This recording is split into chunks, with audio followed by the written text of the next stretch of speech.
검찰의 대장동 사건 항소 포기를 둘러싼 정치권 공방이 날이 갈수록 거칠어지고 있습니다. 민주당은 일선 수사팀의 반발이 쿠데타적 항명이라며 비판 수위를 높였고 국민의힘은 연일 법무부 등 윗선을 겨냥해 외압 의혹을 제기하고 있습니다.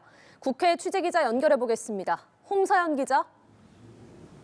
네, 대장동 사건 항소 포기를 둘러싼 여야 공세가 점점 거칠어지고 있습니다. 여야 모두 국정조사 카드를 꺼내든 가운데 화살은 정반대 방향을 겨누고 있는데요. 국민의힘은 법무부와 대통령실 등 윗선의 개입이 있었는지 확인해야 한다고 따져묻고 있습니다. 국민의힘 장동혁 대표는 단군 이래 최악의 수사 외압이자 재판 외압이라며 탄핵 사유라고 강하게 비판했는데요. 국정조사와 특검을 요구하며 그 끝은 탄핵일 것이라고 거듭 주장했습니다. 발언 듣고 오시겠습니다. 이재명만이 할 수 있는 일입니다. 단군 이래 최악의 수사 외압이자 재판 외압입니다. 명백한 직권남용이자 탄핵 사유입니다.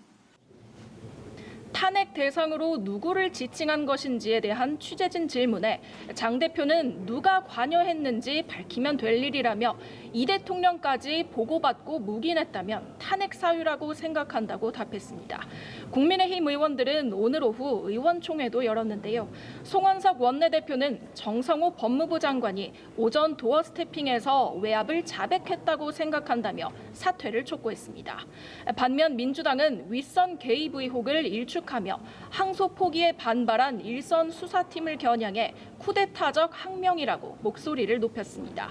윤석열 전 대통령의 항고 포기에는 침묵하더니 대장동 사건 항소 자제에는 집단 항명하고 있다는 겁니다. 민주당은 대장동과 대북 송금 사건의 수사 과정에서 친윤 검사들이 어떻게 개입했는지 철저히 따져야 한다고 주장하고 있는데요. 김병기 원내대표는 이를 위해 국정조사나 청문회, 상설특검을 추진하겠다는 의지를 재차 밝혔습니다. 정청래 대표도 지도부에 사용 가능한 모든 수단을 적극적으로 추진하라고 지시하며 힘을 실었습니다. 발언 듣고 오시겠습니다. 민주주의와 헌법 그리고 내란 청산에 대한 국민의 명령에 대한 항명이다 이렇게 생각합니다. 절대 묵과할 수 없다.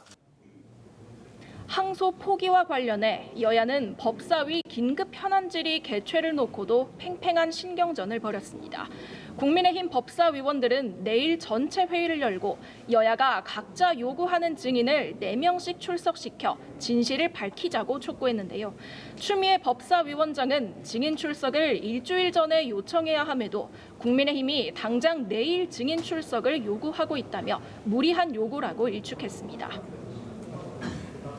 네, 국정감사가 끝나면서 정치권은 이미 내년 지방선거 준비에 들어갔죠. 네, 여야는 일찌감치 내년 지방선거 모드로 들어간 모습입니다. 민주당은 오늘부터 이틀간 전국 지역위원장 워크숍을 열고 본격적인 조직 정비에 나섰는데요. 정청래 대표도 직접 참석해 당정대가 차돌같이 단단하게 뭉쳐 찰떡 같은 공조로 지방선거를 승리하겠다고 다짐했습니다. 이번 워크숍에선 내년 상반기 당 운영 방안과 더불어 지방선거 규정과 전략에 대한 토론도 이뤄질 걸로 보입니다. 민주당은 오세훈 서울시장의 시정 실패를 검증하기 위한 당내 TF를 띄우는 등 서울시장 선거를 앞두고 본격적인 견제에도 나섰습니다. 국민의힘은 닷새 만에 다시 충청을 찾아 중원 민심 다지기에 나섰습니다. 국민의힘 지도부는 오늘 충북 도당에서 현장 최고위를 열고 지역 현안을 살피겠다고 약속했는데요. 이후 청주국제공항을 찾아 공항 활성화 방안을 모색하고 오후에는 SK하이닉스 청주 공장을 방문해 지역 경제 현안을 논의했습니다. 지금까지 국회에서 전해드렸습니다.